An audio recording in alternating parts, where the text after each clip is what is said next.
વાતચીત માટે કે દુર્ગતજી બાપુજી જે કેશોદ નિવાસી અને મુંબઈમાં તેઓ એજ્યુકેશન મેળવી પોતાની રીતનું અને મુંબઈમાં સ્થાયી થયા.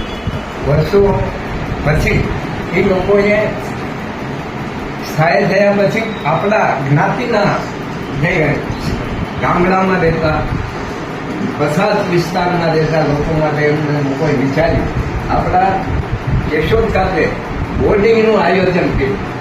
બોર્ડિંગના આગળના પ્રણેતા દુર્લભજીભાઈ ગુરુજી, કામેશ્વરાકરજી વ્યાસ, ગોરધનદાસ વઘેલા અને રાધારામ ચંદ્રરામ મહેતા, આ 4 લોકો મુંબઈના પ્રણેતાઓએ બોર્ડિંગનું સર્જન કર્યું. સર્જન કરવા પાછળ એનો હેતુ એવો હતો કે આપણે જો માનવાન શિક્ષણ મેળવી અને આપણે મુંબઈમાં સ્થાયી થયા તો આપણી ભાવિ પેઢીનું શું?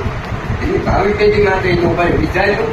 તો આજના દિવસમાં સમીરભાઈ ના દાદા, ભરતભાઈના પિતા અને ભરતભાઈના દાદા દુર્લભજી ગોયલજી અને જીનેરના એંગલ શું નથી ગઈમતના પરદાદા, આ રીતે આજે એમની 5મી પેઢી અહીંયા મુંબઈમાં સ્થાયી છે, વસેલી છે. અને એ લોકોનો હંમેશા માટે એજ્યુકેશન માટે એ લોકોનો હંમેશા ફાળો રહ્યો છે. જ્યારે એ સંસ્કારો એમની વારસદાર પેઢીમાં જોવા મળે છે.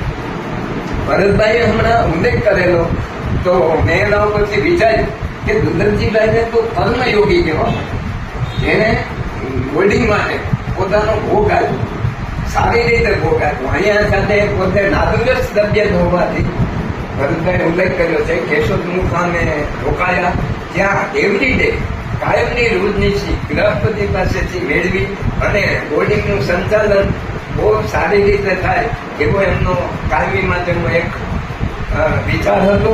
અને આજની તારીખમાં ઘણા લોકો ભણી અને ઘણાનું જીવન ધન્ય બન્યું છે. એ આપણે આ 4 પ્રણેતાને આભારી છે.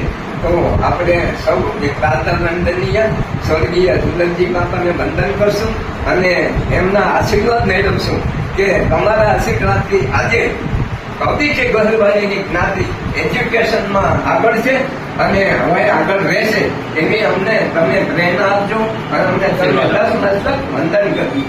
ઓકે.